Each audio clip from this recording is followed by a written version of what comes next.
Hello students, I hope you all are well. In this video we are going to start introduction of exercise 2.3.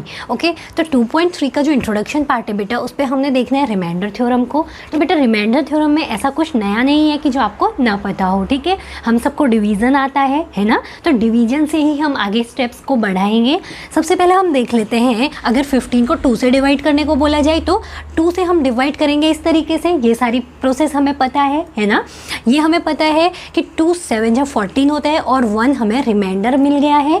1 reminder है और जितने time division हुआ था this is quotient, और जिस number से हमने डिवाइड किया था दिस इज़ डिवाइज़र, और जिस नंबर पर हमने डिवाइड किया था दैट इज़ डिविडेंड। यही पढ़ा था ना हमने। तो अब इस नंबर को कैसे रीअरेंज करते हैं, हम लिख लेते हैं डिविडेंड, यानी जिस पे हमने डिवाइड किया, dividend equal to divisor into quotient plus remainder. तो ये लिखा हुआ है हमने, dividend equal to divisor into quotient plus remainder. ये हम सबको पता है ना, ये कुछ भी नई चीज़ नहीं है। इसी के बेस पे हमने देखना है रिमाइंडर थ्योरम को, ठीक है। तो ये आपको पहले क्लियर होना चाहिए। अब एक दूसरा टाइप ले लेते हैं जिस पे हमने 18 को डिवाइड करना है 3 से, ठीक है। 18 को क्या करना है, डिवाइड करना है 3 से। तो अगर आप 3 से 18 को डिवाइड करेंगे तो 3 6 18 और रिमाइंडर कितना आ गया इस केस में 0। तो यहाँ पर डिवाइज़र 3 है, डिविडेंड 18 है एंड कोशेंट इज 6। तो इसको हम किस तरीके से रिप्रेजेंट कर पाएंगे, dividend equal to divisor into quotient, और रिमाइंडर तो यहाँ 0 है तो हमने लिखा ही नहीं उस चीज़ को, ठीक है। तो हमने 2 चीज़ें देखी जिसमें कि एक के पास तो रिमाइंडर बच रहा है और एक केस ऐसा जिस पे रिमाइंडर नहीं बच रहा है। फर्स्ट जो हमारी ऑब्जर्वेशन थी वो थी कि remainder is always less than divisor. Remainder क्या होता है, छोटा होता है डिवाइज़र से, ठीक है।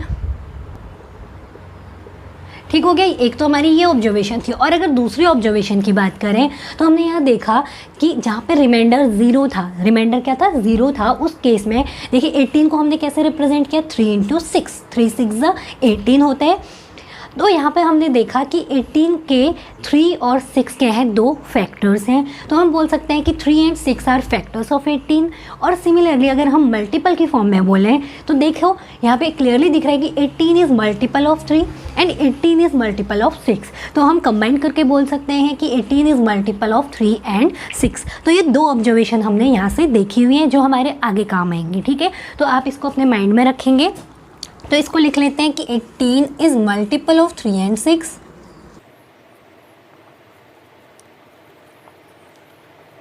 एंड दूसरी ऑब्जर्वेशन हमने बोली 3 एंड 6 आर फैक्टर्स ऑफ 18।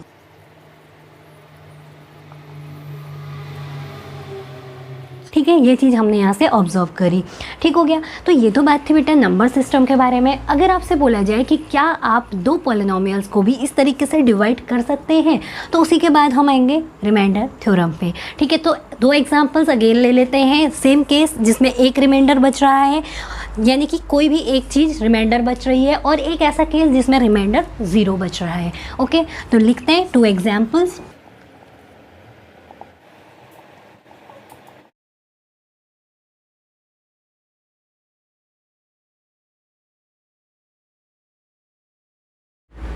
ठीक है बेटा, तो हमने लिए 2 एग्जाम्पल ऑफ पॉलिनोमियल। अब हम चेक करेंगे कि क्या हम पॉलिनोमियल्स को भी डिवाइड कर सकते हैं या नहीं कर सकते, ठीक है। तो एक पॉलिनोमियल हमने ले लिया जो कि क्या है, क्यूबिक पॉलिनोमियल है और ट्राइनोमियल है, 3 टर्म्स हैं, और जिससे हमने डिवाइड करना है, यानी डिवाइज़र क्या है हमारा, मोनोमियल है। सिमिलर केस है, ये क्वाड्रेटिक इक्वेशन है एंड ट्राइनोमियल है, और ये क्या है बेटा, एक मोनोमियल है। इसको भी अगेन एक्स लिखेंगे हम, ठीक है ना, ये क्या है, एक्स है, ठीक है ना। तो अब हम पहले इस वाले क्वेश्चन से शुरू करते हैं। इसको डिवाइड करना है तो देखिए 2x³ plus x² plus x, divide किससे करना है, x से। तो इसको हमने इस तरीके से लिख लिया, ठीक है ना।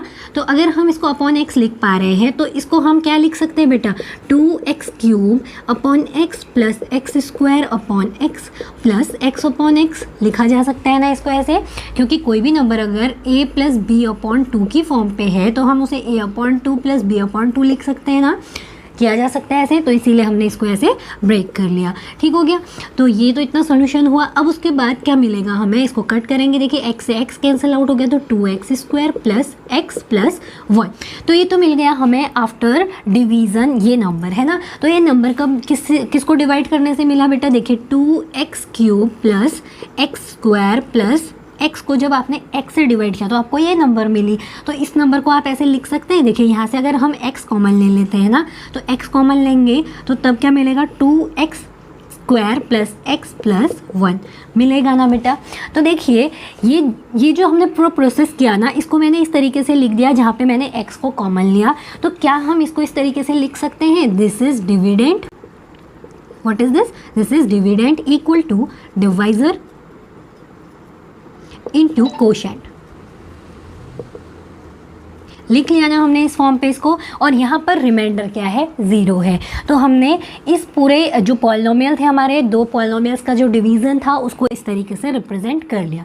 नाउ अब हम देखेंगे सेकेंड एग्जाम्पल को। तो सेकेंड एग्जाम्पल में देखिए आपको डिवाइड करना है इस नंबर को x से, यानी कि ये क्या है, ट्राइनोमियल है, एक मोनोमियल से आपको इसको डिवाइड करना है। तो देखिए 3x square plus x plus 1 को हमने डिवाइड करना है x से, तो क्या मिलेगा बेटा, this is 3x square upon x plus x upon x plus 1 upon x, यही मिलेगा हमें। अब देखिए इसको फर्दर सॉल्व करेंगे तो this is 3x plus 1 plus 1 upon x।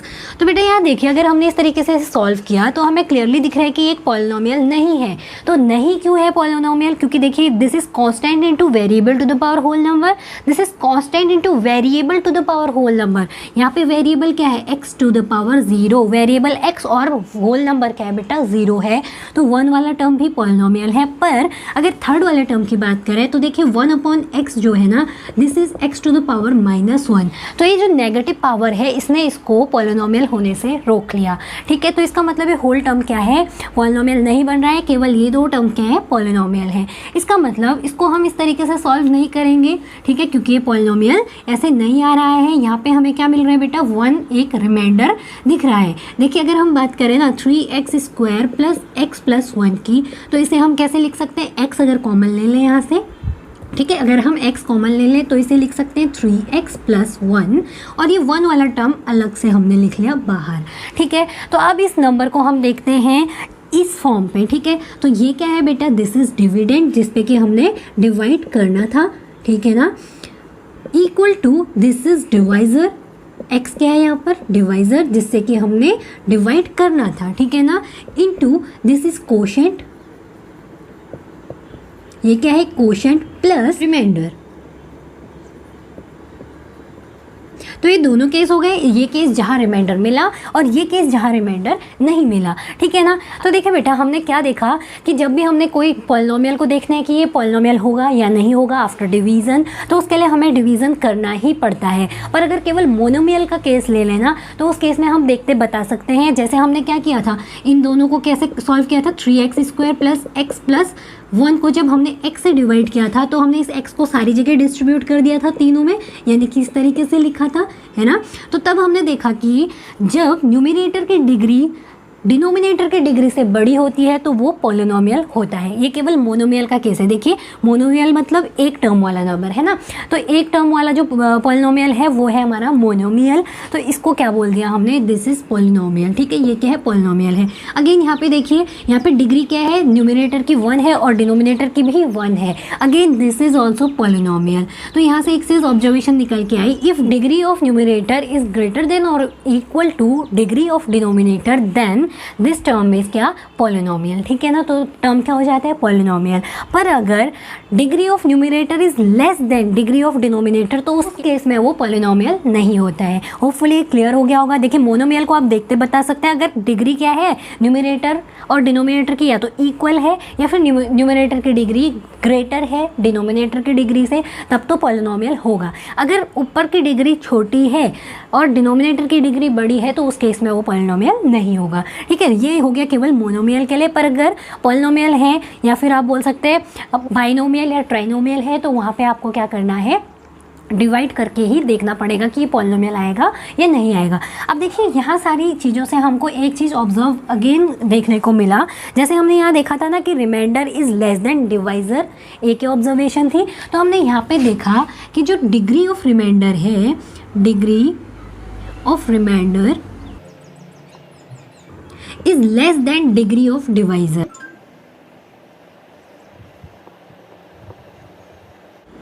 ठीक ठीक है, तो ये ऑब्जर्वेशन इसी की तरह होगी ना, यहाँ पे remainder is less than divisor था, पर यहाँ पर पॉलिनोमियल का केस है, क्योंकि इसीलिए हम डिग्री की बात करेंगे, क्योंकि पॉलिनोमियल विदाउट डिग्री तो पॉसिबल है ही नहीं, है ना। तो यहाँ पर डिग्री ऑफ रिमाइंडर क्या होगा, डिग्री ऑफ डिवाइजर से कम होगा। और अगर सिमिलरली हम बात करें degree of divisor is less than degree of dividend,